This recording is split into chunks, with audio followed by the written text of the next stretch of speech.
So for user registration considerations, we want to be able to, I talk a little bit about that, about role-based.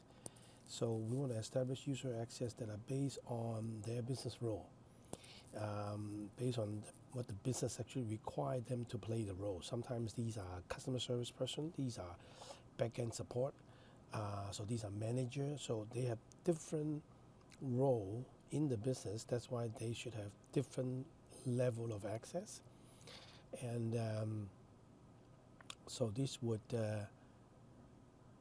so using that to create different user profiles. Okay, access requests and review are easier managed at the level of such roles than at the level of a particular right. So I mean, for us as an IT person, because we play with systems and learn the system first before learning the business, for some of us, not all of us. But so often we look at, okay, I'm providing a modification access to a database. Should I give it to this person and so on? But without knowing their role in the business, that's actually difficult to do. So the consideration is to consider the role that particular employee are playing in the business. And then from that, you devise the kind of access that they should have. And also include clauses in personnel contracts and service contracts that specify sanction if unauthorized access is attempted by personnel or service agent. This basically says that the user access privilege or user access responsibility should be part of their employment contract, so that when they sign on to become an employee of the company or sign on as a service consultant, they are signing a document acknowledging the system access that are provided to them. It's only for achieving business purpose assigned to them, not for their own leisure to look at data, and any information that they come across should not be disclosed to anyone if it's not to achieve the business purpose. So, service contract agreement or non-disclosure agreement of that sort should be signed off by the employees when they start working, or by the consultant when they start working in the company. We will talk more about personnel securities when we, I think, in the next 1 or 2 lectures, okay? Okay, the last subject is to talk about, actually the second last subject is talk about privilege management, okay? When we say privilege management, we're talking about access that have elevated privilege, that can do things that are more, that can be damaging to the company and to the asset, to the information asset, right? So the allocation and the use of privilege should be restricted and controlled. So there is should not be any privilege being assigned without contest. So privilege should be requested, should be reviewed, and should be authorized. Inappropriate use of system administration privilege, this is the highest, right? So because when you have system administration privileges, you can actually modify others. You can remove or you can grant extra access privilege for any user. So inappropriate use of system administration privilege can be a major contribution factor to the failure or breach of system. So if the access to privilege file, config file, or data, it's not being appropriately given, then this is opening up for big problems, okay? So these are some implementation requirements. They could be detailed, so I may not go through all of them. In a multi-user system that require protection against unauthorized access, should have the allocation of privilege controlled through a formal authorization process. Actually, we talked about that earlier, about even implementing user access, right? So in implementing privilege access, it's the same as implementing user access, more so. So the whole idea is that any privilege access must be requested by the right people, sign off by the right people before they actually create into the system.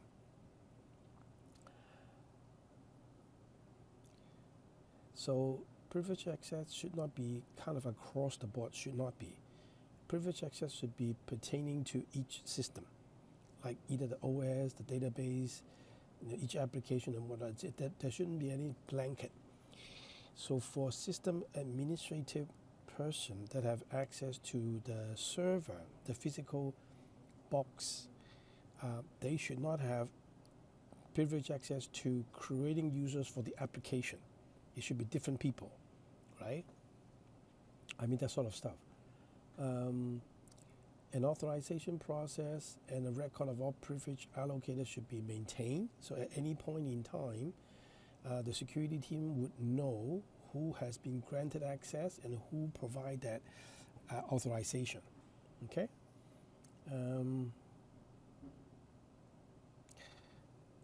Also, in order not to have to grant access, privilege access to people that using some system routines, the development and use that in order to always have to grant people access to deep to the system, rather the approach should be to develop and use system routine that can do the work without having the user actually have to create and modify the user access. So that's actually a better way.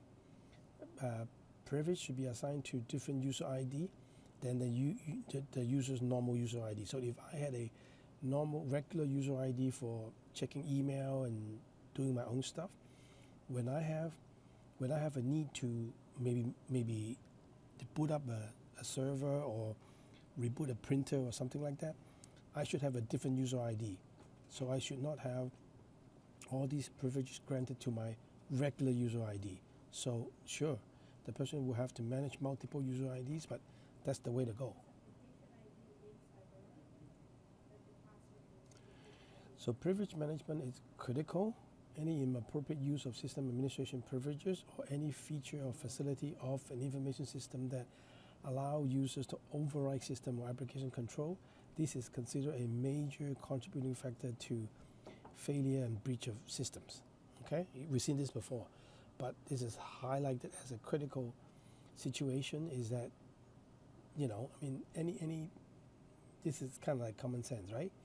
I mean, if you allow anyone to have access to privileged areas and privileged information, that's where all these system failure and breaches of system started to occur.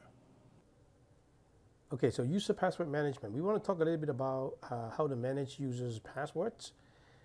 Password is a big piece of control access, obviously, as we talked about. No matter what system we are, we still use password. Oftentimes we talk about the two-factor authentication. So apart from password, maybe you add biometric or you add a key fob or something like that. So user password management, meaning that we are allocating password, should be controlled through a formal management process. Obviously, I mean, you don't just create a password and then just tell people out in the open and so on. So there needs to be a formal process for requesting a user, and normally there's a process to communicate the password back to the user that is being granted access. Passwords are still a common means for verifying a user's identity before access. So we talked about that already. So there are other technologies for user identification and authentication. We talk about fingerprint, signature, use of hardware tokens, and so on. So that's other process to register fingerprints or biometrics or other things and things like that. Okay. So when implementing password management, we're not talking about password rules yet. We're just talking about how to manage, creation of password, forgetting password and communicating on password and so on.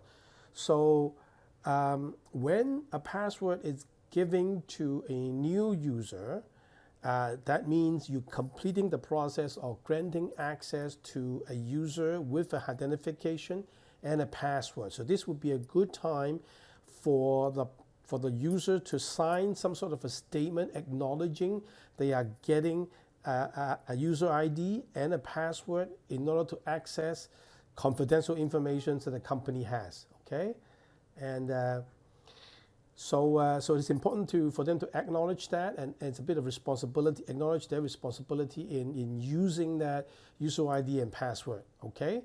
And also we mentioned about, we should include some sort of a commitment in their terms and conditions of employment, so that when they are granted access to company resources, computing resources, they should respect the access and so on. So when users are required to maintain their own, so there are responsibilities that we need to spell out, that the user will have to have the responsibility to maintain their password. They should provide, usually the system administrator or the team, access team, would provide a temporary password, and the user will have to change the temporary password immediately. That's to avoid the user continue to use the initial password, which the system admin team has knowledge on. So we don't want to run into a situation that the user are denying accountability because they say, hey, I'm not the only one who knows the password. The system admin team also know my password. Maybe they actually use that to log in. So it is important to make sure that they sign off on a condition that upon receiving the temporary password, they will go in and change their password. Now, most systems have the capability to expire the password, making the temporary password only work once. So when the user get in the first time using the temporary password, the password expire already. So if they don't change it, they won't be able to get back in. So that's a good arrangement to make sure that they change the initial password. Okay.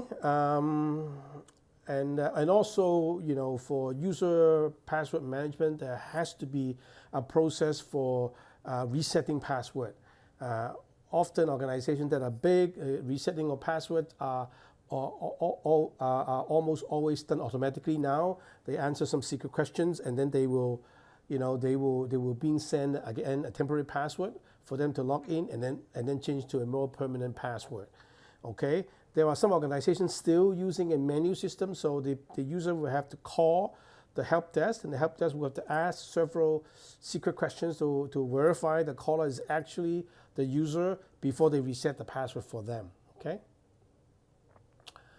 Even though the initial temporary password is only used once, the way to communicate that temporary password back to the user the very first time has to be in a secure manner. So we discourage system admin to just send the password out in the open using email, or at least not send the username and the password together. Okay, if you can send encrypted email, that's better. Often people argue that if it is internal, then there's less of a likelihood that someone external will be able to hack in. But the internal employee can also have a vulnerability, disgruntled employee, and so on. So just have to be careful, right? I usually would like the password to be sent in an encrypted fashion, but if that is not possible, do not send the user ID and the password together. The best way to do it is to communicate the password maybe over voicemail, okay, and not even calling and someone has to pick up, because using voicemail, at least the user will have to retrieve it using a code that they already set up, right? So there are different ways, but just aware of the fact that do not communicate even the temporary password in an unprotected fashion. Okay. The user is required to acknowledge receipt of the password, even if you use email or a voicemail. Okay. It is never acceptable for the user to store the password in an unprotected form, like they'll open a file that store their password for multiple applications and just store them like that. That's not acceptable. Even if you password protect your spreadsheet or your Microsoft Word file, that's even better than not protecting them. Okay. Any product that you purchase from the vendor, usually there are privileged accounts that come with the product, with a vendor-generated password, okay? You should alter that password right after your installation. So a system admin will give you a password like admin, okay? And the first time you go in, use admin. But if you go in, you should change it to something else so that it will not be something that people can guess, okay? All right, review of user access right. This is part of access control implementation, is that user access right, I mentioned about these earlier, is that user access right are oftentimes being retained indefinitely. So once a user started at the company, they get a user ID and a password and privileged access to some of the application, they'll get it forever. And that's not right.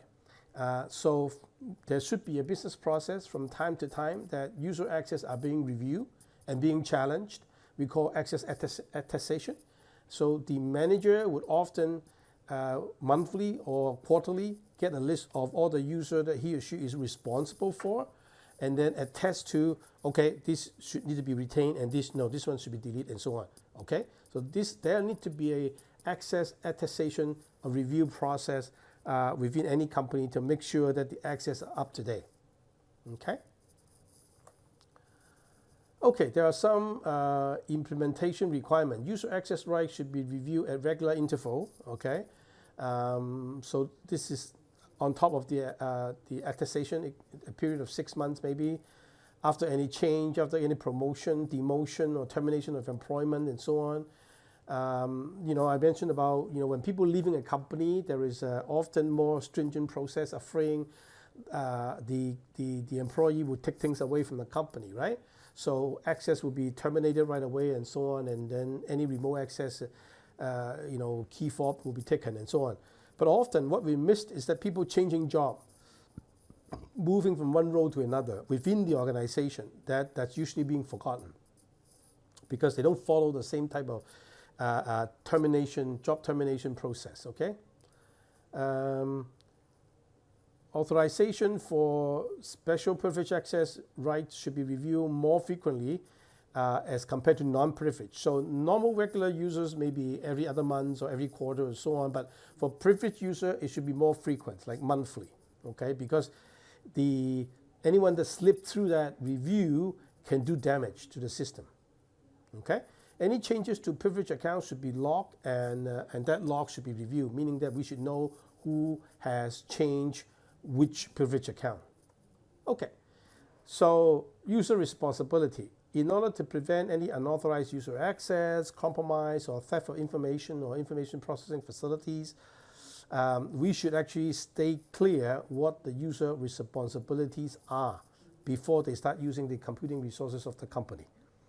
Okay, the authorized user, it is important for them to understand their responsibility and for them to cooperate in that when they use their computing resources accordingly, okay? They should be aware of their responsibility, where they should stand, what they should do, and how they should use the resources, okay? Very commonly in organization, there is a clear desk or clear screen policies, like screen should be locked when you walk away. Desk should be cleaned at the end of the day so you don't leave confidential information on the desk, and so on. So either both paper and electronic. So these are things that should be implemented with users. Okay. So we want to talk a little bit about. I think we had about 2 slides that talk about password rules. Okay. By now, you're using various IT systems in IT settings, in different settings. You're probably quite familiar with password rules, and different systems can implement different policies in controlling how you can name the password, whether they're only 6 character, 8 character, which should be a mix of upper and lower case, a number, or special characters, and so on. One thing that need to avoid is writing it down. Often we use paper and write down our password because it's harder to remember. And then I actually did this. This is for a fact that if you walk around the office and they use keyboards and whatnot, you flip the keyboard, I'll bet you 1 out of 10 you see a yellow sticky underneath the keyboard with the username and the password just right there. And people just don't know, don't aware, and don't appreciate the sensitivity of their access, what that means to people that have a bad motivation for the company. Okay, so we never should write down our password. So what that means is that you needed to choose a password that is difficult for other people to guess, but easy for you to remember. Okay, you also need to change your password whenever you suspect there's a problem or compromise. So if you come back from a long holiday, you forgot, and then you try it a few times, and maybe it's time for you to change a new password. Or you come back from a vacation 3 weeks in, you log in, and then you see the last login was last Friday. Then you know somebody else did something and logged into your account. Then you change your password right away. And then reported it, okay? Because the damage may already been done, okay? Normally, passwords are forced to be changed regularly, I don't know, every 6 weeks or something like that. And so this should be implemented in most of the Windows-based operating system, okay? And old password cannot be recycled. Usually they force you to use new password, the last 12 passwords, which is almost like a year, okay? Temporary password, if you get them, the first time you log on, you should be changing it if you're not forced to change it. Okay, quality password, it should meet minimum length. I think 8-character minimum length is actually too little, but a lot of systems still only force you to remember 8, which I think it's not sufficient. I think you should have a 12-character password, and password should be easy to remember, and not base anything that people can think of you, like names, spouse name, pet's name, address, hobby, where country you're from, address, car you drive, and so on. Things that are easily accessible, guessable, or even openly being mentioned in your social media. Do not use those, okay? And also should not be any words that people can use a dictionary to guess, because there are programs that the hackers can use and use the dictionary to try to find the word that you use. So often I recommend to use a passphrase, like I love sushi, okay? And things like that, right? And you mix the L with a 1, and then a O with a 0, and so on.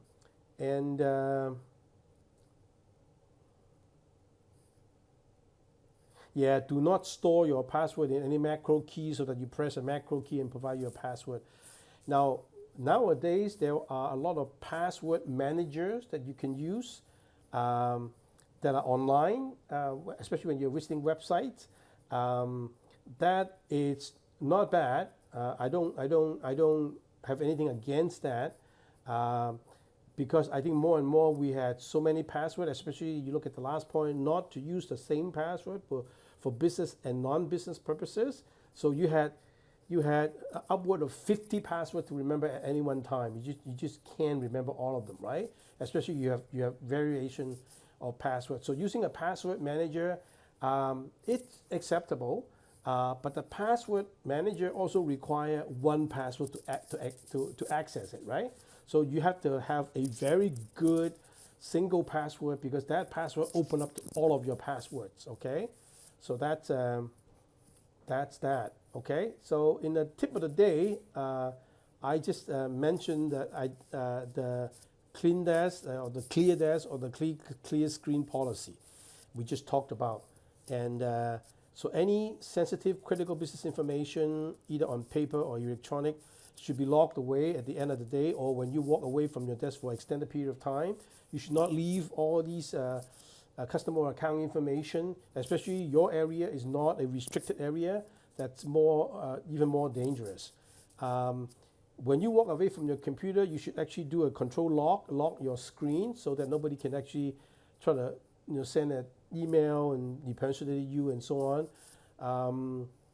And if you are expecting fax to come in, I know very few people that are using fax machine these days, but if you're still using fax, you expect some fax coming in and they are sensitive, you go and wait for it, okay? Or ask the other person to fax you, call you when they start sending the fax. You don't want to leave the fax over on the fax machine so that people can actually pick it up, okay? Same thing to go with the printers, okay? You send something to the printer and then you don't go and pick it up in 2 hours, then if they are sensitive information, people pick it up, run through the printer, which is also a copier, make a copy and take it away, and you won't know, all right? And a lot of the organizations are already using user ID or a PIN to control printer, photocopier, and fax machine, just so that if you're not there, you don't enter your code, it won't work. So you won't get the printout, so which is good. I like that, okay? And there's accountability as well, right? So, you know, the office wanted to know how many pages you print, but there's, you know, unless you're outrageously more. But anyways, the using of the user ID is important and useful in order to control access, okay? So, yep, I think that's all for the day. And if you have any questions, send me an email, and we'll take it from there, okay? Thank you very much.